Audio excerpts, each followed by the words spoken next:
turísticos, municipios capitalinos y municipios pequeños, municipios de medianía, municipios agrarios, etcétera, etcétera. Bueno, pues eso va a faltar y va a ser uno de los elementos que se van a notar más en el próximo futuro. Y por último, las rentas complementarias. Claro, lo que se les está vendiendo a los agricultores es dedíquese usted a los negocios y olvídese de la agricultura. Es nada más que eso. Claro. O sea, deje la agricultura, deje esa bobería, salvo... ¿Por qué fundamentalmente? Porque no hemos tenido política agraria en este archipiélago nunca. No hemos tenido legislación agraria. Yo creo que la última normativa rural, agraria, que yo tuve que manejar era la parcela mínima de cultivo de 5.000 o 10.000 metros que estaba creada por el Estado en el año 1972. A partir de ahí lo que se ha hecho ha sido distribuir las ayudas europeas, sobre todo al plátano y a determinados elementos, y la Consejería de Agricultura en todos estos años prácticamente ha funcionado como una simple oficina de recepción de fondos europeos y distribución y clientelismo, evidentemente, porque eso da muchos clientes. Pero si no hay una política agraria, entonces ¿qué haces para que la gente no siga abandonando el campo? Hacer bancos de tierra para que los jóvenes agricultores tengan terrenos alquilados, como se hace con las viviendas. No está lo de la vivienda joven, que se encarga el gobierno de coger una vivienda, alquilarla, asumir él la garantía de que se va a pagar ese alquiler y entonces alquilarla por menor precio, por un precio subvencionado a jóvenes. No han funcionado las políticas que se dicen que se hacen. Bueno, pues se podrían hacer, si se ves y se hacen, de hecho, los bancos de tierra en otras comunidades autónomas como forma de conseguir poner en producción terrenos que actualmente no están en producción porque los propietarios son personas mayores o absentistas que lo han heredado y tal y que no saben nada de agricultura, pero que estarían privados si alguien les pagara lo que fuera por usar aquellas tierras. Bueno, todo eso son políticas, hay un montón de políticas, yo no soy experto en eso, pero hay un montón de políticas agrarias que se pueden poner en marcha, y políticas de racionalización, de uso, etc. Y en vez de eso, lo que se quiere es, monte usted el chiringuito del turismo rural, monte usted el chiringuito de la venta de productos siempre que sea en Canarias, monte usted el restaurantito. Eso no es producción agraria, eso no es utilización apropiada del suelo agrario, de la productividad de este suelo. O sea, lo que se está simplemente, y se ha conseguido, porque hay determinadas agrupaciones agrarias que han aplaudido esa política y que están de acuerdo con ese planteamiento, lo que han conseguido es, de nuevo, abrir la ventana a unos cuantos a que puedan hacer sus pequeños negocios en el campo y con eso sigan escapando, pero no produciendo. Tengan en cuenta que en los últimos 12 años la producción agraria en las islas ha bajado a la mitad, que en estos momentos estamos en el 5,6% del territorio canario cultivado. O sea, prácticamente nada. Si a continuación, si decir el 5,6% lo dedicamos a meter restaurantes y turismo rural, perderemos el 5,6% que todavía produce algo, ¿no? Perdona por la extensión, pero es difícil contestar por medio. ¿Más preguntas, Freddy? Sí, para el señor Faustino. Con esta ley podemos ver que Beneguera se desarrolla turísticamente y se podrá incluso montar gasolineras en el núcleo. Yo espero que no, tengo la esperanza de que no, por dos razones. Porque ya es espacio natural protegido, aunque bueno, eso no tiene por qué ser un obstáculo. Pero espero que los espacios naturales, salvo intromisiones puntuales, se puedan desarrollar, se puedan seguir desarrollando como tales espacios. Y espero que tampoco los teleféricos ni todas estas barbaridades tengan lugar. Pero tengan en cuenta que estamos otra vez jugando a la contra. O sea, no le estamos dando respuestas a los propietarios del suelo de los espacios naturales protegidos, sino que les estamos imponiendo obligaciones. había una figura, y hay todavía, porque sigue estando en la ley 12 de 1994, en la vigente ley del decreto legislativo 1/2000, sigue habiendo una figura que eran los programas económicos para los espacios naturales protegidos. Se trataba no solamente de ordenar, de decir usted aquí puede hacer esto y aquí no puede hacer esto, sino de hacer programas económicos para el desarrollo de actividades dentro de esos espacios naturales, para la población que vive dentro de ellos. Y durante años, el gobierno de Canarias, y hay que reconocer que ha sido así, el gobierno de Canarias ha hecho los planes de los espacios naturales protegidos, pero se ha olvidado de los programas de los espacios naturales protegidos. ¿Por qué? Porque significa un compromiso económico, porque había que moverse, había que dar dinero, había que implementar mecanismos para que esos habitantes de ese espacio natural protegido se organizasen, viesen vías de desarrollo, de aprovechamiento del turismo, etcétera, etcétera, de conseguir agua de riego a menor precio, poner en explotación su propio territorio protegido, y eso no se ha hecho porque eso eran compromisos económicos. Bueno, y ahora viene una ley diciendo, no, yo te resuelvo ese problema porque te voy a dejar que montes un chiringuito en cualquier suelo que tengas por ahí. Bueno, esa es la solución insostenible, pero es la solución a la que hemos estado asistiendo durante los últimos 15 años. Hemos estado asistiendo en Canarias porque hemos asistido a cómo el gobierno se rendía ante los espacios naturales protegidos y se limitaba a poner obligaciones negativas, pero no a facilitar la vida de quienes vivían dentro de esos espacios. ¿Más preguntas? Sí. Sí.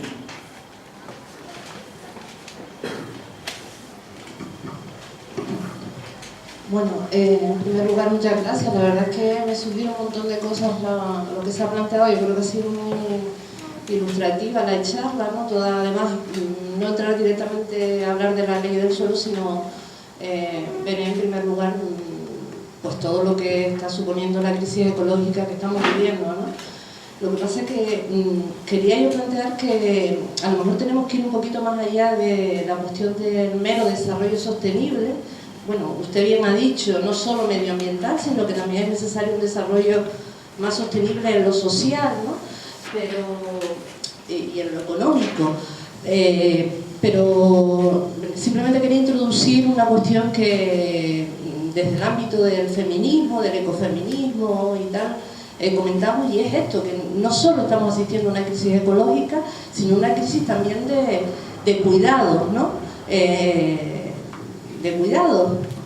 No me puedo extender en esto, ahí están las cadenas globales de cuidado, cómo las personas migran, el papel que las mujeres estamos teniendo, cómo sostenemos la vida, y alguna gente decimos que lo que necesitamos es una vida digna de ser vivida, ¿no? Y para eso tenemos que cuidar nuestro medio ambiente y también nuestras relaciones sociales, familiares, compartir los cuidados, compartir el empleo, compartir el trabajo, compartir el tiempo, una vida distinta, ¿no? En la que primen otras cuestiones, ¿no?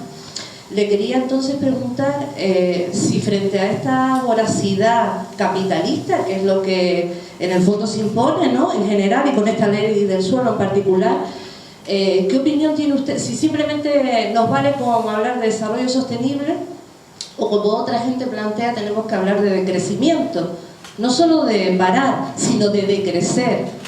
Eso por un lado. Por otro lado, le quería plantear, en Canarias además estamos efectivamente viviendo récords en cuanto a afluencia turística, que en absoluto tienen paralelismo luego con los indicadores sociales, todo lo contrario, o sea, no se reduce nuestra tasa de desempleo, los niveles de desigualdad social crecen, etcétera, etcétera, y al contrario, nuestros gobiernos nacionalistas, ¿no? A nivel de comunidad autónoma y de algunos cabildos, cuando alguna gente hablamos por ejemplo de implantar una tasa turística o una ecotasa que ayude a reducir esa huella ecológica de la que usted habla, nos cuentan milongas, ¿no? Porque en el fondo yo al menos creo que lo que están defendiendo son los intereses de los turoperadores y de la patronal hotelera, ¿no?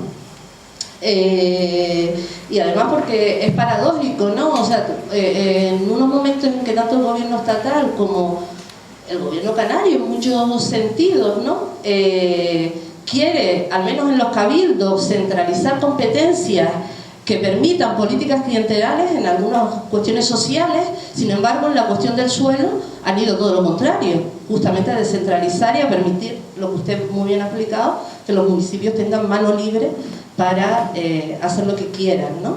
Para desregular y que no haya ningún tipo de ordenación del territorio, ¿no? Yo quería señalar también el impacto que tiene la ley, no solo sobre el paisaje, todas las cuestiones que usted ha señalado, sino sobre nuestro patrimonio histórico y cultural. Creo que la ley del suelo tiene una puertita trasera por la cual modifica la ley de patrimonio histórico y cultural de Canarias y va a permitir también más desmanes de los que ya se vienen cometiendo, ¿no? Y nada más, me había apuntado aquí también el tema de que sacó Pepe de cómo se ha vendido la ley del suelo como un reclamo para el sector agrario, canario, pero nada, usted lo acaba de explicar perfectamente, que eso no casa con la inexistencia de políticas agrarias y ganaderas que realmente mantengan a la gente vinculada al sector agrario, ¿no? Podría poner un montón de ejemplos de cosas que no se hacen en esa línea. Creo que no basta con la idea de los bancos de suelo, de tierras, que alguna gente defendemos, es claramente insuficiente si no hay políticas agrarias más serias. Y bueno, lo dejo ahí. Y total, que lo que hace falta es un cambio político radical que desmonte todas estas barbaridades, ¿no? Esa es nuestra esperanza. Pero tendremos que esperar por lo menos 2 años todavía. Pero sí, efectivamente, bueno, hay una cosa que sí conviene tener en cuenta siempre. Cuando hablamos de desarrollo sostenible, estamos hablando de calidad de vida humana. Punto. Por tanto, calidad de vida humana se entiende que tiene que significar asistencia social, que tiene que significar estado de bienestar, todo eso que se está desmontando, que tiene que significar empleo, que tiene que significar un montón de cosas. Y si no hay eso, no hay sostenibilidad, por mucho que nos adornemos y por mucho que pintemos de colores los pajaritos. O sea, no es, o sea, el fin de una política de desarrollo sostenible es la calidad de vida humana. Punto. En todos sus aspectos. En segundo lugar, por supuesto, respecto al decrecimiento, evidentemente, si hay que pasar del sobreconsumo a la austeridad, es porque tenemos que decrecer, pero no decrecer, siempre cuando uno habla de eso, siempre sale alguien hablando de que no, lo que quiere es volver a las alpargatas y al burro. Evidentemente no, nadie echa de menos el analfabetismo o la vida que vivían nuestros bisabuelos en el campo o en la mar o en cualquier otro sitio. Nadie quiere volver hacia atrás, pero sí vivir de otra forma. Se puede vivir de otra forma, se puede vivir con mayor calidad de vida, precisamente no consumiendo de la forma enloquecida que estamos consumiendo. Y eso significa decrecer. Pero lo que pasa es que si decimos solamente decrecer, inmediatamente nos vienen con el contraargumento, entre comillas, del burro y la alpargata. Y el patrimonio histórico, efectivamente, hay una disposición final que anula simplemente la obligación que existe en la ley 14, creo que es, de patrimonio histórico, de pedir informe a los cabildos, al departamento que es la administración competente en materia de protección del patrimonio, para las licencias que se dan en los cascos históricos, con lo cual a partir de ahora esas licencias, sobre todo licencias de demolición, que es lo primero que se da en cualquier operación especulativa dentro de un casco histórico, es justamente la licencia de demolición, para que a continuación ya cualquier cosa que se pueda hacer efectivamente sin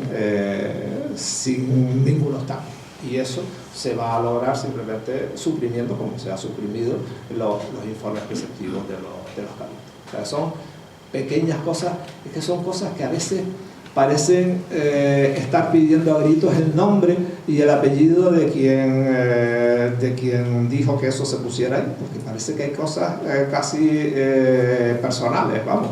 Y hay cosas también, como por ejemplo la intensificación de los procesos de las islas, de las llamadas Islas Verdes, de La Palma, La Gomera y Hierro, mediante dos disposiciones finales, la séptima y la octava de esta ley, se incrementa todavía más la posibilidad de intervención en suelos rústicos de protección paisajística, sin límites de superficie de parcela, mínima de parcela, sin límites de número de plazas por metro cuadrado, sin límites de ningún tipo, sino como diciendo, bueno, aquí nos estamos ahogando y por tanto pueden tirar el salvavidas que sea, aunque sea un leño en medio de él, tírennoslo, que nosotros nos agarramos y sobrevivimos gracias a eso. Y lo que van a conseguir es que estas islas, que son las que conservan un patrimonio natural mejor, digamos, mantenido hasta ahora, pierdan también ese capital natural que tienen. Ellos contestan, a continuación ellos, los partidarios de eso contestan que ya están hartos de ser el parque temático del archipiélago, pero no es eso de lo que estamos hablando de las generaciones futuras y del futuro de este archipiélago. Pero sí, hay un montón de trampas en esta ley, trampas pequeñas de las que estaríamos hablando durante horas si se diera la ocasión. Por eso decía que el balance es absolutamente negativo, pero en un montón de pequeñas cosas, todas dirigidas en el mismo sentido. O sea, por un lado te venden de forma fácil el clientelismo de puedes hacer lo que quieras aquí en La Palma, en La Gomera, el chozo turístico, el restaurantito, etcétera, etcétera, y por otro lado no parecen ser conscientes de lo que eso puede significar solamente en 5 o 10 años de la aplicación de una política de ese tipo en un territorio como el nuestro. La ecotasa está más que usada. O sea, ¿quién va a dejar de venir a Canarias por €1 la noche, por amor de Dios? Pero claro, pero lo que se dice, el problema de la ecotasa es el destino, no es otra cosa. El problema de la ecotasa es que tiene un carácter finalista y lo que se exige siempre es, bueno, pero esto es para restauración. Había un mecanismo, fíjense, había un mecanismo en esta ley que era sacar de las licencias y de las tasas turísticas, de los aprovechamientos turísticos y residenciales que se hacían en las ciudades, sacar un tanto por ciento, pero era para compensar a los propietarios de los suelos con valor ambiental. Entonces se les propuso a través de los grupos que estaban en contra de la ley decir, bueno, hagamos eso, pero hagámoslo para constituir un fondo insular verde, para constituir un fondo para recuperación de paisajes, restauraciones, actuaciones de carácter ambiental, reforestaciones, etcétera, etcétera. No para pagar a los propietarios del suelo, porque un propietario de suelo, en la legislación española desde 1956, desde el franquismo hasta ahora, un propietario de suelo rústico, por el hecho de que su parcela tenga valores ambientales y por tanto tenga limitaciones al uso de esa parcela, nunca se le ha reconocido el derecho a ser compensado. Pero si mire, lo siento, usted es propietario de una parcela que tiene unos valores y esos valores son colectivos y usted, lo siento mucho, pero esas limitaciones no se le van a pagar. Lo que la ley pretendía era empezar a pagar por esas limitaciones, pero pagarle al propietario.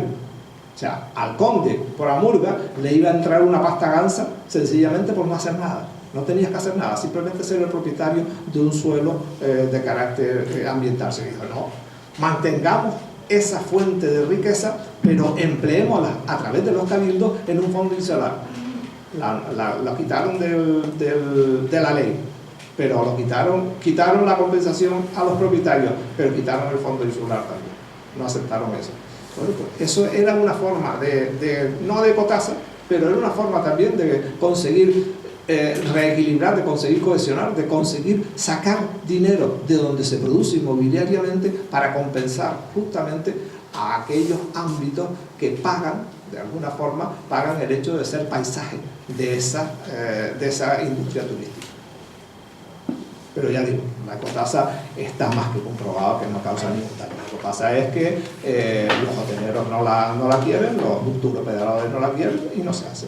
Pero eso es una resistencia que la ha habido desde el año 1999, que se planteó, la ha habido de una forma radical. Y no se ha conseguido nunca avanzar un milímetro en esa dirección. Entonces, el señor Clavijo dijo públicamente que con la aplicación de esta nueva ley se iban a crear 15.000 empleos y que se iba a invertir más de 1.000 millones de euros. Eso está publicado, igual se puede buscar en la hemeroteca sin ningún problema. Según parece, en Canarias hay en este momento 55.000 hectáreas de suelo urbanizado consolidado. Así que estas inversiones, o supuestamente estos especuladores, podrían comprarlo, pero es caro.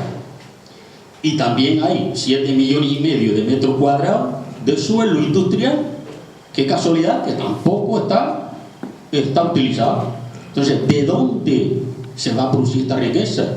¿Dónde va a comprar estos especuladores los nuevos terrenos? El problema siempre con las especulaciones inmobiliarias es que aquí nadie viene a comprar. Aquí todo el mundo viene con su terrenito bajo el brazo. Aquí no, es un proceso que además en otras partes del Estado español, que existían, digamos, figuras similares a las que existen en la legislación canaria, ha funcionado. Por ejemplo, el urbanizador.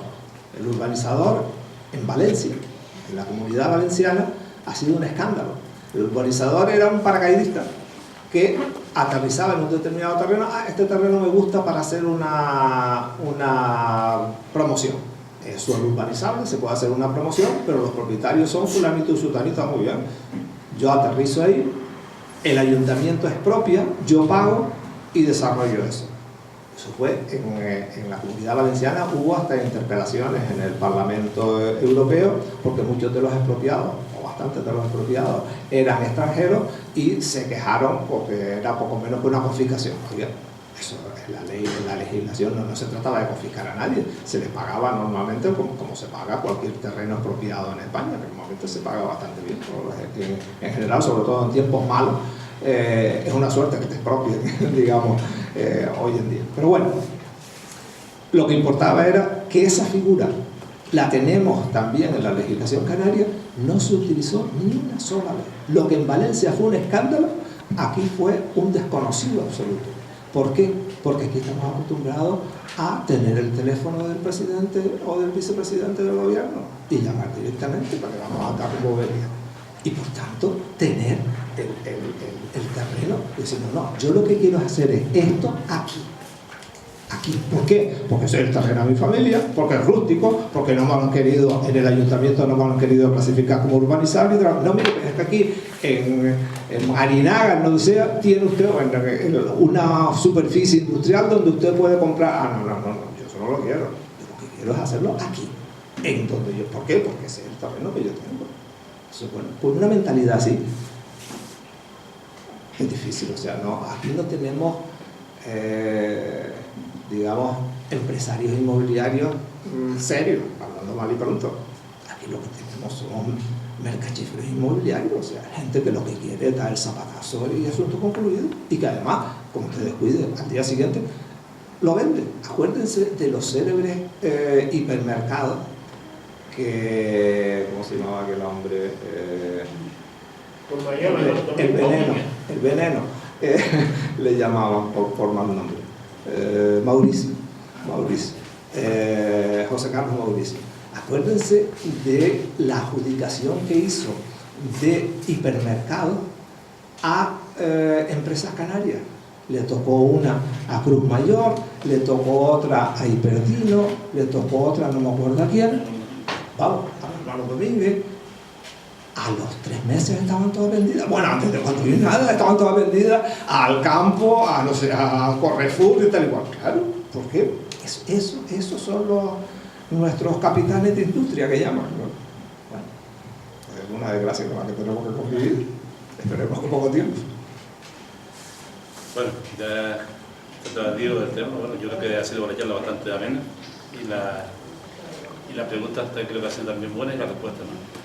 Recordarles que hay un programa de mano aquí, vamos a seguir pues la jornada durante toda la semana y esperemos que mañana vamos a continuar con, como dije antes, con un criollo de la zona de Monsequiel, Pepe Juan Castro, que nos va a hablar de los océanos y ya no de recuperarlos, sino que también de aquí en adelante pues protegerlos mejor. Pues nada, dar las gracias a Faustino, no se va a marchar con una mano vacía. Desde el ayuntamiento le vamos a dar algunos el aceite y la miel, la reservamos para los buenos ponentes, ¿vale? También una botita de aceite, y un cacharrito para que metas a los bolígrafos, y una bolsita, ¿no? Para si vas al Parlamento Europeo, pues llevas ahí todos los expedientes que te han llevado. Y darte las gracias por venir.